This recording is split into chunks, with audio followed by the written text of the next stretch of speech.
जय श्री कृष्णा दोस्तों। मैं आज आपको सुनाऊंगी साहिन खान जी की लिखी कहानी। इतनी ठंडी यह चाय है या शरबत? इतने दिन हो गए अभी तक तुम्हें चाय बनाना नहीं आया। रजत भैया गुस्से से चिल्लाए तो वह आप बाथरूम चले गए थे ना, मैं अभी दूसरी बनाकर लाती हूँ। जवाब में मिमियाती सी रक्षा भाभी की आवाज़ आई। वह चाय का कप उठाने के लिए झुकी ही थी कि अपना मोबाइल उठाते भैया का हाथ लगने से सारी चाय भाभी के हाथ पर गिर गई। वह दर्द से कराह उठी। एक काम ढंग से नहीं कर सकते। अभी रजत का हाथ जल जाता तो सामने ही डाइनिंग टेबल पर नाश्ता करती माँ जी बड़बड़ाई। अरे देखो ना, भाभी का हाथ जल गया है, कहीं छाला ना पड़ जाए, मैं बर्फ़ लेकर आती हूँ। अर्चना नाश्ता छोड़ किचन की तरफ भागी। अरे कुछ नहीं, बस थोड़ा सा है, ठीक हो जाएगा, तुम नाश्ता कर लो, तुम्हें ऑफिस के लिए देर हो जाएगी, भाभी कहती रही। वह उनके हाथ पर बर्फ लगाती रही। दर्द की लकीरें उनके चेहरे पर साफ नजर आ रही थी। पर घर के सारे लोग आराम से नाश्ता करने में लगे हुए थे। कैसे लोग हैं? बेटा रात भर गायब रहने के बाद सुबह घर लौटा, बिना उससे कोई सवाल जवाब किए। सब उसकी खातिरदारी में लगे थे। ऑफिस जाते वक्त रास्ते में भी अर्चना के दिमाग में यही बात घूम रही थी। क्या हुआ आज सुबह सुबह बेगम साहिबा किसके ख्यालों में गुम है? राहुल उसे चुपचाप बैठा देख छेड़ने लगे। कुछ नहीं, बस ऐसे ही। अच्छा राहुल, यह बताओ, रजत भैया आखिर ऐसा क्या काम करते हैं जो रात रात भर घर नहीं होते? अचानक उनका ऐसा सवाल सुन राहुल भी हड़बड़ा गया। है उनका प्रॉपर्टी डीलिंग का काम। देर सवेरे लोगों से मिलना पड़ता है, काम के सिलसिले में बाहर रहते होंगे। तुम अचानक आज यह सवाल क्यों पूछ रही हो? बंदा तो दिन रात तुम्हारी खिदमत में हाजिर रहता है। वह कुछ और बोलती इससे पहले ही ऑफिस आ गया और दोनों अपने अपने काम में लग गए।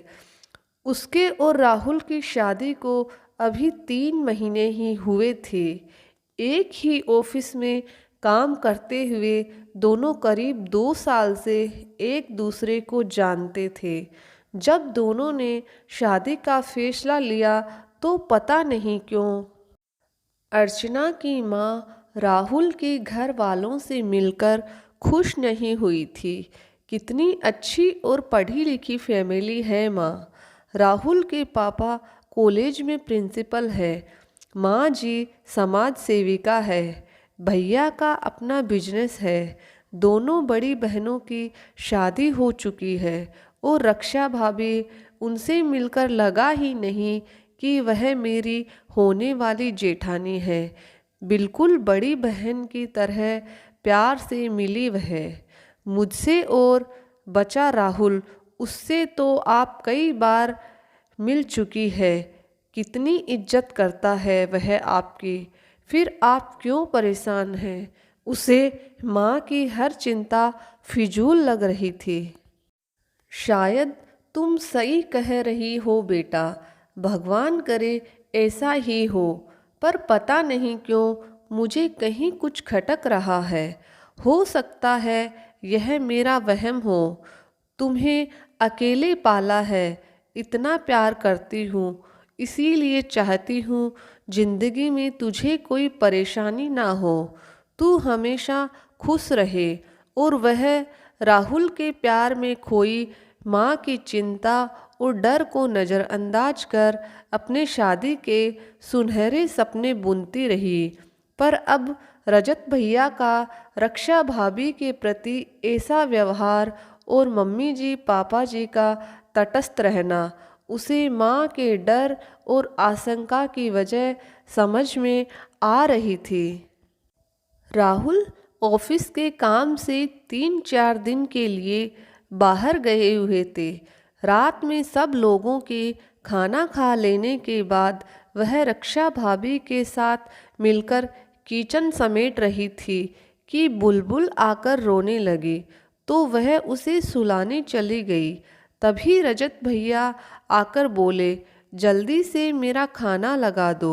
भाभी आती इससे पहले ही वह उनका खाना गरम करके टेबल पर अपने कमरे में आ गई। उसे अभी कुछ ही देर हुई थी, रजत भैया के चीखने की आवाज़ आई, यह खाना बनाया है तुमने? इतना ठंडा और बेस्वाद गरम नहीं कर सकती थी? वह जब तक बाहर आई उसके देखते देखते उन्होंने रक्षा भाभी के गाल पर एक थप्पड़ लगा दिया। यह क्या कर रहे हैं भैया? इसमें भाभी की कोई गलती नहीं है। आज खाना मैंने बनाया है। भाभी तो बिल्कुल बुलबुल को सुला रही थी। आपके लिए खाना मैं ही रख कर गई थी, वह भी गरम करके। आप ही अपने मोबाइल पर लगे हुए थे। वह रोते हुए भाभी को एक तरफ हटा कर बोली। उसे देखकर भैया पीछे हट गए। तभी माँ जी आकर चिल्लाई, अर्चना तुम चुप रहो, यह इन दोनों के आपस का मामला है। आपस का मामला नहीं, यह हमारे घर का मामला है। यह इतनी भी बड़ी बात नहीं है कि अपनी पत्नी पर हाथ उठा दिया जाए। मैं तो देखकर हैरान हूँ कि भैया चाहे गाली गलौज करते रहे, भाभी पर हाथ उठाते रहे, हम सब यह इन दोनों की आपस का मामला है कहकर तमाशा देखते रहें। आप चुप रह सकती है, लेकिन मैं चुप नहीं रहूँगी। भाभी आप चलिए मेरे साथ, मेरे कमरे में। मैं बुलबुल को लेकर आती हूँ। वह आगे बढ़ी ही थी कि पापा जी की आवाज़ आई, छोटी बहू अपने कमरे में जाओ। अपनी सास से इस तरह जबान लड़ाते तुम्हें शर्म नहीं आती? जो चल रहा है वैसा चलने दो। हमारे घर के मामले में टांग ना लगाओ तो ही अच्छा है।